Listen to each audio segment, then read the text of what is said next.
Welcome to I dream media. So నిండు నూరేళ్ళు బ్రతకడం సాధ్యమేనా ఇప్పుడు? సో దీనికోసం అసలు ఏం చేయాలి? యోగా దీని గురించి ఏం చెప్తుంది? వివరాలు తెలుసుకుందాం. ఈరోజు మనతో పాటు ఉన్నారు ప్రముఖ యోగా అండ్ స్పిరిచువల్ గురు అరుణాదేవి గారు. మ్యామ్ నమస్తే అండి. నమస్తే అమ్మా. సో ఈ మధ్య చూసాము 100 ఏళ్ళు బ్రతికారు, 120 ఏళ్ళు కూడా బ్రతికారని మనం చూసాము. సో అయితే నిజంగానే యోగా చేస్తూ, యోగా సాధనతో, యోగిక ఆహారం తీసుకుంటూ 100 ఏళ్ళు బ్రతకడం సాధ్యమేనా? ఇప్పుడు కూడా సాధ్యమే. మీరు అన్నట్లుగా యోగిక్ లైఫ్లో కనుక మనం ఉంటూ, యోగిక్ లైఫ్ అంటే ఎలా ఉంటుంది అని అంటే అన్నీ వదిలేసేసి, లేకపోతే ఏదో మనం కాషాయ వస్త్రాలు వేసేసుకుని, లేకపోతే ఎక్కడికో వెళ్ళిపోయి అలా అది కాదు. యోగిక్ లైఫ్ అంటే మనం ధర్మంగా, న్యాయంగా, నిజాయితీగా మనం ఉంటూ, మనం కోసం బతుకుతూ 10 మందికి ఉపయోగపడేటట్టుగా, అంటే మన బతుకు అంటే మనం జీవించేది, మన జీవితం మనకుతో పాటుగా 10 మందికి ఉపయోగపడాలి. ఓన్లీ మనకే ఎప్పుడైతే ఉపయోగపడాలని అది ఏదైనా సరే ఆలోచిస్తామో అది మన ఆయుష్ని తగ్గిస్తుంది. ఎప్పుడైతే మనం 10 మందికి ఉపయోగపడాలి అని, 10 మందికి ఒక మంచి చేయాలి, ఒక 10 జనరేషన్స్ ఇది నిలిచిపోవాలి అనే దాని మీద మనం చేస్తాం కదా, అలాంటి ఆలోచనలతో అలాంటి మనం పనులు చేస్తూ మన జీవితాన్ని కనుక గడిపితే నిజంగా 100 ఏళ్ళు ఇప్పుడు కూడా ఉండొచ్చు, సాధ్యమే. అంటే స్వార్థం అట్లాంటివి ఉండకూడదు. స్వార్థం, ద్వేషం, కోపం, అసూయ, బాధ, దుఃఖం, ఇవన్నీ ఇప్పుడు మనకి ఎక్కువైపోయినాయి. అంటే బాధ ఎప్పుడూ ఉంటుంది. ప్రతి ఒక్కరికి జీవితంలో ఖచ్చితంగా సమస్యలు ఉంటాయి. సమస్యలు లేని జీవితం ఎప్పుడు కోరుకోకూడదు. ఎందుకంటే అప్పుడు నీకు సంతోషం ఎలా ఉంటుందో నీకు తెలియదు. మనకి సమస్యలు ఉండాలి, ఎప్పుడు తప్పుడు అలా దాటుకుంటూ వెళ్ళిపోతూ ఉన్నాం. అప్పుడు ఒక లైఫ్, ఒక జీవితం ఒక ఛాలెంజ్ లాగా ఉంటుంది. లేకపోతే నేను ఎప్పుడు బాగుండాలి, నాకు ఎప్పుడు నేను కోటీశ్వరులు అయిపోవాలి, నాకు అన్నీ ఉండాలి అని అనుకున్నప్పుడు నువ్వు అలా గనక ఆలోచిస్తే నీకు లైఫ్ ఏముంటుంది? ఒకవేళ నిజంగా అన్నీ ఉన్నాయి నీకు, కానీ అప్పుడు కూడా నీకు బాధ ఉంటుంది, అప్పుడు కూడా నీకు సంతోషం ఉండదు. ఎప్పుడు మనకి ఏది లేదో అది ఆలోచిస్తూ, భగవంతుడు మనకి మంచి రూపాన్ని ఇచ్చాడు, మనకి మంచి శరీరాన్ని ఇచ్చాడు, మంచి జీవితాన్ని ఇచ్చాడు, దాన్ని మనం చక్కగా సరిదిద్దుకుంటూ వెళ్ళిపోతూ ఉండాలి. ఇలా వెళ్ళిపోతూ అంటే వాడెవడో ముందుకు వెళ్ళిపోతున్నాడని మనం వేరే వాళ్ళకన్నా బాగుండాలి అని ప్రయత్నం చేయడం మంచిది. నేనే ముందుండాలి అనేది కూడా ప్రయత్నం చేయడం మంచిది. కానీ నేనే ముందుండాలి, నేనే ఫస్ట్ ఉండాలి, నేను తప్ప ఇంకెవరికి కనపడకూడదు, ఎవరు కనపడకూడదు, వీళ్ళందరినీ తొక్కేసేయాలి, వీళ్ళందరినీ అసలు పైకి రానివ్వకూడదు, నా పేరే నిలబడాలి, నేనే నిలబడాలి అనే ఒక ప్రయత్నం, ఒక జర్నీ ఉంటుంది చూడండి. ఆ ప్రయత్నంలో ఫస్ట్ ఇబ్బంది పడేది మన హార్ట్. మన సెల్లే షాక్ అయిపోతుంది ఇలాంటి ఆలోచనలు మనకుంటే. ఇప్పుడు నిన్ను నేను పడగొట్టేసి నీ కుర్చీ నేను లాక్కుని నేను వచ్చేయాలి అని, అది ఎలా లాక్కోవడం అంటే ఎట్లా? నువ్వు కూర్చోవాలన్నప్పుడు తక్కువ నేను నీ కుర్చీ లాగేశాను వెనక నుంచి, నీకు తెలియకుండా.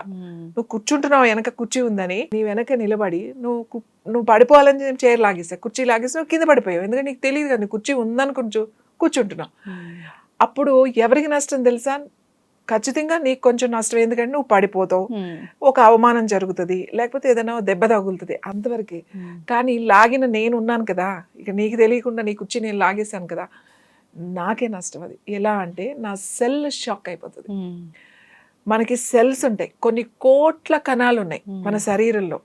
ప్రతి కణానికి, ప్రతి సెల్కి కూడా మైండ్ ఉంది.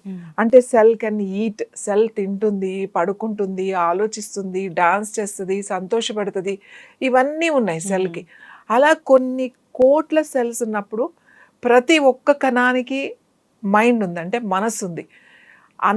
అందుకే అంటాం వేర్ ఈజ్ యువర్ మైండ్, ఎక్కడుంది నీ మనసు అంటే ఇక్కడ లేదు, నీ పై నుంచి కింద వరకు ఉంది అన్నమాట. అంటే కాన్షియస్ మైండ్ అని అంటామట. ఈచ్ అండ్ ఎవ్రీ సెల్కి ఉంది.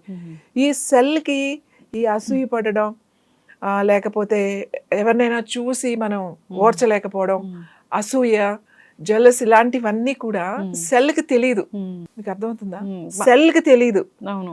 ఎవరికి తెలుసు? ఇవన్నీ బుద్ధి ఉంటది ఒకటి, ఒక బుద్ధి అనేది మనకు ఉంటది. ఈ బుద్ధి అనేది ఒక సారథిలాగా మనల్ని నడిపిస్తూ ఉంటుంది అన్నమాట. అది ఒక మన బుద్ధి అనేవాడిని ఒక సారథి అంటాం. అంటే మనల్ని నడిపించేవాడు, ఒక డ్రైవర్ అనుకోండి. డ్రైవర్ ఎవరు? మన శరీరంలో, మన లోపల అంటే ఈ బుద్ధే. అందుకే మనం ఎవరినైనా ఏదైనా చేస్తే నీకు బుద్ధి లేదా అని అడుగుతాం. అంటే నీకు అంత ఆలోచించేది నీకు తెలియదా అని చెప్పేసి, బుద్ధి ఉందా నీకు, బుద్ధి లేదా అని అడుగుతాం. ఈ సెల్ షాక్ అవుతుంది. ఎప్పుడైతే నేను నిన్ను మోసం చేశానో, నేను నిన్ను మోసం చేసేసా, ఎవరికి తెలియదు నేను మోసం చేసినట్టు, కానీ నాకు తెలుసుగా. అవును. ఇది నా సెల్ షాక్ అవుతుంది. అంటే నా లోపల ఇంటర్నల్గా ఉన్న నా అవయవాలు, సెల్స్ ఏవైతే ఉన్నాయో కణాలు షాక్ అవుతాయి. ఏం జరుగుతుంది, ఏంటిది, సడన్గా నీ కుర్చీ నేను లాగేశాను, నేను కూర్చున్నాను, నువ్వు పడిపోయావు, నిన్ను పడేసి నేను కూర్చున్నాను, నేను షాక్ అవుతా, నా సెల్ షాక్ అవుతుంది, యాక్సెప్ట్ చేయదు. ఎందుకంటే మన శరీరానికి ఉన్న గుణం అది కాదు, మనకు బై బర్త్ అలాంటివి లేవు. మనం ఈ సొసైటీలో ఉంటూ మనం చేసే పనుల్లో, ఈ ఒత్తిడిలో, ఈ స్ట్రెస్లో ఇలాంటివి ఏదో లొంగిపోయి, కొన్ని విషయాలకి లొంగిపోయి మనం పనిచేస్తూ ఉంటాం. ఇది తాత్కాలికంగానే, కానీ లాంగ్ పీరియడ్లో నష్టపోయేది ఎవరు, నేనే. ఎందుకు, నేను నిన్ను మోసం చేశా, ఇది నాకు తెలుసు. నా సెల్ యాక్సెప్ట్ చేయలేదు, ఇది యాక్సెప్ట్ చేయదు. కొన్ని రోజుల వరకు దానికి అర్థం కాదు, కన్ఫ్యూజ్ అయిపోతుంది సెల్. ఈ సెల్ కన్ఫ్యూజ్ అయిపోయి రివర్స్ మెకానిజం లాగా పనిచేస్తుంది. నీకు తింటే పడదు, ఎక్కువ పని చేయలేవు, ఎప్పుడు ఏదో ఒక కంగారు, లేకపోతే డిప్రెషను, లేకపోతే ఏదో ఒక ఆతృత, ఏదో ఒకటి, తృప్తి అనేది నువ్వు మర్చిపోతావు. ఇది చాలా బాగా మనల్ని మనం అర్థం చేసుకోగలిగితే, ఈ మెకానిజంను అర్థం చేసుకోగలిగితే చాలా అద్భుతంగా ఉంటుంది. ఇది మనం అర్థం చేసుకోవాలి. ఇది ఎప్పుడు అర్థం చేసుకోగలుగుతావు, నువ్వు లోపల చూసినప్పుడు అర్థం చేసుకోగలుగుతావు నువ్వంటే ఏంటి అని. ఇప్పుడు నువ్వు ఇది కనబడుతున్నావు, ఇది నువ్వు కాదు, నువ్వు లోపల ఉంటుంది, అది నువ్వు. దాన్ని కూడా మోసం చేసేసి మనం ఇవాళ ఎలా ఉన్నావు, నిన్ను నువ్వు నన్ను నేను మోసం చేసుకుని బతుకుతున్నా. అలా ప్రతి ఒక్కళ్ళు మోసం చేసిన, ఎవడు చూడలేదు కదా, ఎవడు చూడలేదు, తీసేద్దాం, ఇది తీసేమని ఎవరు చెప్తున్నారు, నీ మనసే చెప్పింది కదా, నీ బుద్ధే కదా అది చెప్తుంది, ఎవరు చూడట్లేదు అది తీసేసేయని. లేదు, మళ్ళీ చెప్తుంది ఏమని, వద్దొద్దు, ఎవరైనా చూస్తే బాగుండదు, తీయకు అని చెప్తుంది. మళ్ళీ ఏం చెప్తుంది, ఏమైంది తీస్తే, నేను తీయలేదని చెప్తా కదా, ఏం పర్వాలేదులే అని అదే అన్నీ అదే చెప్తుంది. కానీ నువ్వు సెలెక్ట్ చేసుకోవాలి. మనసు ఎలాంటిదంటే అది అన్నీ చెప్తుంది, కానీ ఇటిల్లో నువ్వు సెలెక్ట్ చేయాలి. Yes, this is correct. ఇది ఎవరు సెలెక్ట్ చేస్తారు, బుద్ధి సెలెక్ట్ చేస్తుంది. మన అంతఃకరణలో వచ్చే ఆలోచనలు, మన మనసులో నుంచి వచ్చే ఆలోచనల్ని అన్నీ, ఇది చెడు, ఇది మంచి, ఇది వద్దు, ఇది కాదు అని అన్నీ చెప్తుంది అది 1 fraction of secondలో. అప్పుడు నువ్వు కరెక్ట్ టైంకి కరెక్ట్ ఆలోచన రావాలి. సో ఇవి సరిగా లేకపోతే మనమే డిస్టర్బ్ అవుతాం. ఇలాంటి ఆలోచనలు, ఇలాంటి పరిణామం ఇప్పుడు మన చుట్టూ ఉన్న, ఇవాళ యోగా అని చూడండి, లేకపోతే స్పిరిచువల్లోనే, ఇంకా అసలు మిగతా బిజినెస్లు పక్కన పెట్టండి, ఒక్క స్పిరిచువాలిటీలోకే వద్దాం. ఒక మెడిటేషను, ఒక స్పిరిచువాలిటీ, వీటిలోకే వస్తే ఎంత కాంపిటీషన్, ఎంత ఘోరంగా ఉందంటే పరిస్థితి. ఇంత ఘోరమైన పనులు ఎందుకు చేస్తున్నారు వీళ్ళు, ఎందుకు మోసం చేస్తున్నారు, నువ్వు చెప్పేదేంటి, నువ్వు ఆచరించి. ఇప్పుడు నా దగ్గరికి ఎందుకు వస్తారు, నేను ఒక గురువు స్థానంలో ఉన్నాను, నీకన్నా నాలుగు కొంచెం నేను ఎక్కువ సాధన చేశాను, నేను ఎక్కువ జ్ఞానాన్ని సంపాదించుకున్నాను, నేను చదువుకున్నాను, నీకు తెలియంది ఏదో నేను నీకు మంచి జరిగే విషయాలు 4 చెప్తున్నాను, నువ్వు నా దగ్గరికి వస్తున్నావు. నువ్వు నా దగ్గరికి వస్తే, నువ్వు ఇప్పుడు వచ్చి ఈమెకి అన్నీ చెప్పేసి ఈమె వెళ్ళిపోతే, ఈమె నీకు ఒక శాశ్వత పరిష్కారం నేను చెప్పేశా, అమ్మ లక్ష్మి ఇలా చేసుకో అంతే. నువ్వు చేస్తున్నావు, నీకు బాగానే ఉంది, నువ్వు బాగానే ఉన్నప్పుడు నువ్వు నా దగ్గరికి రావు కదా. అదే వచ్చారమ్మా, ఇప్పుడు ఈ అమ్మాయి మళ్ళీ 10 సార్లు నా దగ్గరికి రావాలి అని, నువ్వు మళ్ళీ రా మళ్ళీ రా మళ్ళీ రా మళ్ళీ రా. ఈ రొటేషన్లో నువ్వు మోసం చేయట్లేదా, ఎంత మోసం అది. ఈ మోసం చేస్తే నీ ఆయుష్ ఎక్కడ ఉంటుంది. అది బిజినెస్లో తీసుకోండి, స్పిరిచువల్గా తీసుకోండి, ఏదైనా తీసుకోండి, ఇలాంటి జీవితం గడిపే వాళ్ళకి ఆయుష్ ఉండదు. నువ్వు ఎంత కొర్రలు తిన్నా, ఎంత నువ్వు గింజలు తిన్నా, ఎంత న్యూట్రిషన్ ఆర్గానిక్ ఫుడ్ తిన్నా, నువ్వు ఆర్గానిక్గా లేనప్పుడు, నీ ఆలోచనలు ఆర్గానిక్గా లేనప్పుడు నీ ఆయుష్ ఎలా పెరుగుతుంది, పెరగదు కదా. సో మనము ఉండాలి, మనము స్వచ్ఛంగా ఉండాలి, మనము ఆర్గానిక్గా ఉండాలి. మీకు అర్థమయ్యే భాషలు చెప్పాలంటే మనం ఆర్గానిక్గా ఉండాలి. అంటే ఎటువంటి కెమికల్ సంబంధించిన ఇలాంటి దుష్టపరమైన ఆలోచనలు ఉండకూడదు మనకి. ఎట్లా దుష్టపరమైన ఆలోచనలు లేకుండా అసలు ఇంతవరకు నేను చూసిన వాళ్ళలో ఎక్కడ దుష్టపరమైన ఆలోచనలు లేకుండా అసలు ఎవరూ లేరు ఈ సొసైటీలో. ఇందులో కొట్టుకుని వెళ్ళిపోతున్నాం. ఇప్పుడు నేనున్నాను, నేను ఇంత ఉన్నాను, నేను ఒక యోగా గురువుని, అమ్మో మళ్ళీ వేరే వాళ్ళు వచ్చేస్తున్నారు, నా దగ్గరికి రారేమో, వీళ్ళు రాకపోతే నేను ఒక సంస్థ పెట్టాలనుకున్నా, ఒక పెద్ద సంస్థ పెట్టాలనుకున్నా, ఈ ఆశ్రమాన్ని ఇంకా పెద్దగా చేసేయాలనుకుంటున్నా. ఈ పెద్దగా చేయాలి, ఈ పెద్దగా చేయాలి, ఈ పెద్దగా చేయాలనే దాంట్లో నేను నాకు తెలియకుండానే ఇరుక్కుపోతాను. అవును. నా టైం లేదు, నాకు పర్సనల్ ఇది లేదు. ఏది అని అంటే అంత పెద్దగా చేసి అంత షో అప్ చేస్తే కానీ జనాలకి ఎవరికి నచ్చదు. అవును. ఎవరు షో అప్ చేస్తే వాడి దగ్గరికి వెళ్తాడు కాబట్టి నేను కూడా చేయాలి అనే ఒక ఆలోచన. అంటే మనకు తెలియకుండానే అందులోకి వెళ్ళిపోతున్నమాట. మనం యోగా కూడా చాలా యోగా కూడా ఇంత చాలా షో అయిపోయింది అది యోగా. చాలా ఒక చూస్తున్నాం నెల మనము. రోజులు ఒక సర్టిఫికెట్ ఎవరైనా ఇస్తే అది ఎక్కడ ఒక పెద్ద సంస్థ, ఎలాంటి సంస్థ అయినా సరే, ఓ నెల రోజులు సర్టిఫికెట్ ఇస్తే యోగా టీచర్, అవును. 2 నెలలకు సర్టిఫికెట్, 3 నెలల సర్టిఫికెట్లు, 6 నెలల సర్టిఫికెట్లు తెచ్చి ఒక యోగా టీచర్గా వర్క్ చేస్తారు. అవును. కొంతమంది కొంచెం పర్సనల్గా వర్క్ చేసుకుని, కొంతమంది వాళ్ళది వాళ్ళు డెవలప్ చేసుకుని బాగానే చెప్తారు. ఈ మీడియాలో వస్తున్నారు చూడండి, వాళ్ళకి పలకడం కూడా రాదు. అవును. ఒక ప్రాణాయామం అని అనడం కూడా రాదు. ఒక ఒక పేరు పూర్తిగా పలకలేరు. అవును. మీరు ఒకప్పుడు ఇలా లేదు సాధన. 4 సంవత్సరాలు సాధన చేయాలి ఎవరైనా సరే. 4 years నువ్వు ఉంటేనే నీకు ఒక సర్టిఫికెట్. నువ్వు చెప్పడానికి అర్హత ఉంది, లేకపోతే నువ్వు ఎప్పుడు అలా గురువు వెనకే ఉండాలి 4 సంవత్సరాల వరకు. 4 years తర్వాత అప్పుడు ఒక అర్హత నువ్వు సంపాదించినట్టు. కానీ ఇట్లా అర్హత లేనోళ్ళు చెప్పడం వల్ల ఇది యోగా అనేది హెల్త్ ని మనసుని కరెక్ట్ చేసేది. ఇప్పుడు యోగా అనేది ఒక ఎక్సర్సైజ్ అయిపోయింది. అవును. యోగా చేస్తే ఇది తగ్గిపోదు, యోగా చేస్తే ఇది తగ్గిపోదు. ఇప్పుడు ఇంకొకటి అసలు ముద్రలు విపరీతంగా, అసలు దాని గురించి తెలియనే తెలియదు. ఈ ముద్ర చేసేయండి, ఈ ముద్ర చేసేయండి, ఆ ముద్ర చేసేయండి. అసలు ఒక ముద్ర ఒక మనిషికి చెప్పాలి అని అంటే అది చాలా రీసెర్చ్ ఉండాలి. ఎందుకంటే వాయువును పెంచుతుంది, ఒకటి తగ్గిస్తుంది, ఒకటి మరీ ఓవర్గా డ్రైనెస్ వచ్చేస్తుంది, మరీ వచ్చేస్తుంది. ఒక ముద్ర చేసేటప్పుడు దానికి కొన్ని ఉంటాయి, మళ్ళీ దానికి సపోర్టివ్గా ఇంకో ముద్ర చెప్పాలి. ఇలా ఎవ్వడికి తెలియదు. ఏ వీడియో చూసేసో, ఏ పుస్తకాలు చదివేసో ఇవి తీసుకెళ్ళిపోవడం, చదివేయడం, అవి చెప్పేయడం, ఇలా కొంతవరకు రిజల్ట్ వస్తుంది, కొంతవరకు రిజల్ట్ రాదు. అవగాహన లేదు, ట్రైనింగే ప్రాపర్గా లేదు. ఈ సర్టిఫికెట్లు తీసుకుని ఈ 1 year, ఈ 1 నెల, 2 నెలలు, 3 నెలల సర్టిఫికెట్లు తీసుకుని వీళ్ళు యోగా టీచర్లు అయిపోయి ఈ సంస్థలను అనాలి మనం. ఈ ట్రైనింగ్ అయ్యే వాళ్ళని ఏమనకూడదు, ఎందుకంటే వాళ్ళకి తెలియదు. వాళ్ళు మనల్ని నమ్మి మనల్ని నేర్చుకోవడానికి వచ్చారు, వాళ్ళు ఒక విద్య నేర్చుకోవడానికి వచ్చారు. నీకే నాలెడ్జ్ లేదు. ఒక రిజిస్ట్రేషన్ చేస్తాడు ఎక్కడో, ఆ రిజిస్ట్రేషన్ చేసేయడం అక్కడ కూడా మోసమే. ఎంత మోసం అంటే ఇవాళ అంత మోసం జరుగుతుంది. అవును. ఇలా మోసం చెప్పి నీ ఆయుష్ ఏంటి? నువ్వు యోగా చెప్తే ఏంటి, లేకపోతే నువ్వు ఒక పెద్ద స్వామీజీ అయితే ఏంటి, నువ్వు ఒక పెద్ద అఘోరావు అయితే ఏంటి, నువ్వు పెద్ద నాగసాధు అయితే ఏంటి ఉపయోగం? అవును. మెడిటేషన్ మెడిటేషన్ మెడిటేషన్ మెడిటేషన్ చేస్తానే ఉంటారు, నువ్వు చేసే వేద పనులు చేస్తానే ఉంటారు. నువ్వు మెడిటేటర్ ఏంటి? నేను మెడిటేటర్ని, నేను మాస్టర్ని. ఏం మాస్టరు నువ్వు? నేను 8 గంటలకు మెడిటేషన్ చేస్తాను, నేను మాస్టర్ని. ఈ ఆన్లైన్ క్లాసెస్ వచ్చిన తర్వాత ఈ మెడిటేషన్ క్లాసెస్ అని చెప్పి ఇప్పుడే నేను వస్తుంటే ఒక అమ్మాయి కాల్ చేసింది నాకు. ఈ మెడిటేషన్ క్లాస్కి వెళ్ళి ఒక మాస్టర్, ఒక మెడిటేటర్ ఎంత మోసం చేశాడు అమ్మాయిల్ని, ఎలా క్లాసెస్ తీసుకున్నాడు, ఎలా మ్యానిపులేట్ చేశాడు, ఎలా వాళ్ళని బ్లాక్మెయిల్ చేశాడు. వీళ్ళకి ఇంట్లో వాళ్ళకి తెలియకుండా ఈ గురువుకి, మెడిటేటర్కి ఒక్కొక్కళ్ళు 1,50,000 ఆడపిల్లలు తెచ్చుకుని బయట నుంచి అటు నుంచి అప్పులు తీసుకొచ్చి ఇంట్లో వాళ్ళకి తెలియకుండా వాళ్ళకి ఇచ్చారట. అంత బ్లాక్మెయిల్ జరిగిందట.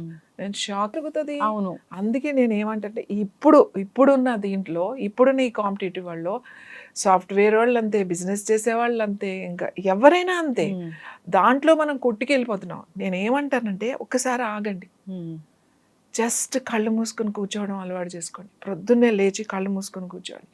మీకు ఏం కావాలి? ఫస్ట్ మీరు ఏం అవ్వాలనుకుంటున్నారు? మీరు ఏం చేయాలని అనుకుంటున్నారు? మనం ఏం చేస్తున్నాం? మనం ఏదైనా ఒక పని చేసేటప్పుడు మన గురించి కాకుండా మన నెక్స్ట్ జనరేషన్ గురించి కూడా ఆలోచించాలి. ఎప్పుడైతే మీరు ఒక నెక్స్ట్ జనరేషన్స్ గురించి ఆలోచించే పని అది ఏదైనా సరే, ఎందుకంటే మనల్ని చూసి ఇప్పుడు మనం చెప్పుకుంటున్నాం, వివేకానందుడు ఇట్లా ఉన్నాడు, లేకపోతే పతంజలి మహర్షి ఇలా, వశిష్ఠ మహర్షి ఇలా, విశ్వామిత్రుడు ఇంత, భరద్వాజుడు ఇంత గొప్పవాడు, నారదుడు ఇంత గొప్పవాడు, ఇన్ని గ్రంథాలు రాశాడు. ఈ రోజుకి మనకి ఇంత నాలెడ్జ్, ఫిజిక్స్, కెమిస్ట్రీ, మ్యాథ్స్ మనం ఇవాళ మాట్లాడుకుంటున్నాం. వాళ్ళు అంత గొప్పగా వాళ్ళు చేశారు కాబట్టి. కానీ మనం ఏంటి, ఇంకా మనం ఏమి ఇస్తున్నాం మన నెక్స్ట్ జనరేషన్కి? మనం ఏమైనా ఇస్తున్నామా? ఏమీ లేదు. నువ్వు బతకాలి, నువ్వు 4 ఫ్లాట్లు కొనుక్కోవాలి, ఎక్కడ చూస్తే ఎక్కడ ఇన్వెస్ట్ చేశారు? తర్వాత ఒక 50 సంవత్సరాలకి ఎన్ని కోట్లు వస్తుంది? 50 మనకు ఇప్పుడు 50, ఇంకో 50 ఉంటామో లేవో తెలియదు. ఎవరి కోసం చేస్తున్నావు ఇదంతా? నీ కోసం నువ్వు చేసుకో. అతిగా ఆలోచించి స్ట్రెస్ పడి ఎందుకు ఇంత స్ట్రెస్ లోకి వెళ్ళిపోవడం? రాత్రి నీకు రాత్రి ఉండడానికి ఒక చనిపోయే ఇల్లు వాళ్ళు కావాలి, ఖచ్చితంగా ఇల్లు కావాలి. నీకు తిరగడానికి ఒక కారు కావాలి, తినడానికి కావాలి. ఒక మినిమం మనకి హెల్త్ కోసం ఖచ్చితంగా మనకు కావాలి. అవును. సో మనకు ఎవరో 2 పిల్లలు ఉన్నారు, ఆ పిల్లల కోసం అంతవరకు నువ్వు ఆలోచించు. నువ్వెందుకు తరతరాల్ని నువ్వు వెనకేస్తావు? అవును. అపరిగ్రహ అంటాం మనం. యోగాలో యమ నియమాలు చెప్తామట. ఫస్టే యమ నియమ ఆసన ప్రాణాయామ ప్రత్యాహార ధారణ ధ్యాన సమాధియో అష్టాంగాని అంటాడు పతంజలి మహర్షి. ఫస్టే యమ నియమాలు ఉన్నాయి. యమ నియమాల్లో మళ్ళీ యమ అంటే ఏంటి అంటే అహింస, సత్యం, అస్తేయం, బ్రహ్మచర్యం, అపరిగ్రహ యమహ అంటాడు. అంటే ఇక్కడ అపరిగ్రహ అంటే అర్థం ఏంటి అని అంటే నీకు అంటే నీకు పనికొచ్చేది, నీకు ఉపయోగపడే దానికన్నా నువ్వు ఎక్కువ గనక నువ్వు పోగు చేసుకుంటే, ఆస్తి కావచ్చు, బంగారం కావచ్చు, ఏదైనా సరే అది చాలా తప్పు. నువ్వు ఏదైతే వెనకేసుకుంటున్నావో ఎంతో మంది పొట్టలు కట్టి మనం వెనకేస్తాం. అబ్బా కరెక్ట్. నువ్వు ఒక ఫ్యాక్టరీ పెట్టు, ఒక ఇండస్ట్రీ పెట్టావు, ఒక 10 మందికి, 100 మందికి, వేల లక్షల మందికి నువ్వు పని కల్పిస్తున్నావు. అది కాదు, నువ్వు తీసుకొచ్చి ఒక దగ్గర బ్లాక్ చేసేస్తావు డబ్బంతా తీసుకొచ్చి. నువ్వు ఎన్ని రోజులు అనుభవిస్తావో తెలియదు, నువ్వు ఎన్ని రోజులు ఉంటావో తెలియదు, అసలు నీ పిల్లలు అది ఏం చేస్తారో తెలియదు. ఖచ్చితంగా అలా కష్టపడి వెనకేసి వీడు తినక చేస్తే ఈ పుట్టే పిల్లలు ఒకడు వస్తాడు, అందులో పాడు చేసేవాడు, ఖచ్చితంగా మొత్తం నాశనం చేసి పెడతాడు. అపరిగ్రహ అంటే అది. అపరిగ్రహ అంటే ఏంటి అని అంటే నీకు కావలసిందేదో నువ్వు తీసుకో, మిగతాది నీ దగ్గర వద్దు, నువ్వు ఇచ్చేసాయి. సినిమాలో ఇచ్చేసేయాలి లేకపోతే లావ్ అయిపోతాం అని అంటారు కదా. మనకున్నది ఎప్పుడు ఇవ్వాలి. ఎప్పుడైతే నువ్వు ఇవ్వడం మొదలు పెడతావో అప్పుడే నీ దగ్గరికి వస్తుంది, ఖచ్చితంగా వస్తుంది. నువ్వు దాచిపెట్టకూడదు. ఇలాంటి స్థితిలో 100 ఏళ్ళు నేను బతకాలి అని అంటే మీరు ఇది తినండి, ఇది చేయండి అని అయితే నేనైతే చెప్పను. మనం 100 ఏళ్ళు 100 ఏళ్ళు సంతోషంగా ఆరోగ్యంగా మనం జీవించాలి అంటే మన ఆలోచన విధానాన్ని మార్చుకోవాలి. Correct ma'am. మనం ఆహారం మారుస్తేనో, లేకపోతే యోగా చేసేస్తేనో, లేదా మెడిటేషన్ చేసేస్తేనో నేను 100 ఏళ్ళు, అది చాలా తప్పు. నీ ఆలోచన విధానం మారాలి. ప్రకృతికి సహజంగా, ప్రకృతికి దగ్గరగా, నేచర్తో పాటు మనం ఉండాలి. మనం ఇప్పుడు ప్రకృతికి దూరం అయిపోతున్నాం. అవును. ప్రకృతి అంటే ఏంటో మర్చిపోతున్నాం మనం. కొన్ని రోజులకి మన కాలికి మట్టి అనేది తగలదేమో. సిటీస్ లో కాదు, విలేజెస్ లో కూడా ఈ మట్టి అని తగలకపోతే మనకి మినరల్స్ ఉండవు. మట్టి తగలకుండా పిల్లల్ని కూడా మనం అలాగే పెంచుతున్నాం. వాడికి అసలు ఇమ్యూనిటీయే లేదు ఇప్పుడున్న పిల్లలకి. ఇవన్నీ కూడా మనం ఏది చేసినా ముందు తరాల వాళ్ళకి మనం ఒక ఆదర్శంగా ఉండాలి. ఎన్ని సంవత్సరాలు బతికేవని కాదు, మన ముందు తరాల వాళ్ళు తీరాలి. ముందు తరాల వాళ్ళ గురించి ఒక్కసారి మీరు కళ్ళు మూసుకొని కూర్చొని ఆలోచిస్తే వాళ్ళకి ఏమి ఇచ్చాం మనం? అవును, మంచి చెట్లు ఇచ్చామా? మంచి భూమి ఇస్తున్నావా? మంచి నీళ్ళు ఇస్తున్నావా? ఏమీ లేవే, అన్నీ పాడు చేసి ఇస్తున్నాం కదా. నేనేం చేస్తానంటే ఇది తినండి, అది తినండి అని చెప్పను. ప్రతి ఒక్కళ్ళు మీ ఆలోచన విధానాన్ని మార్చుకోండి. కాలంతో పాటు కలిసి నడవండి.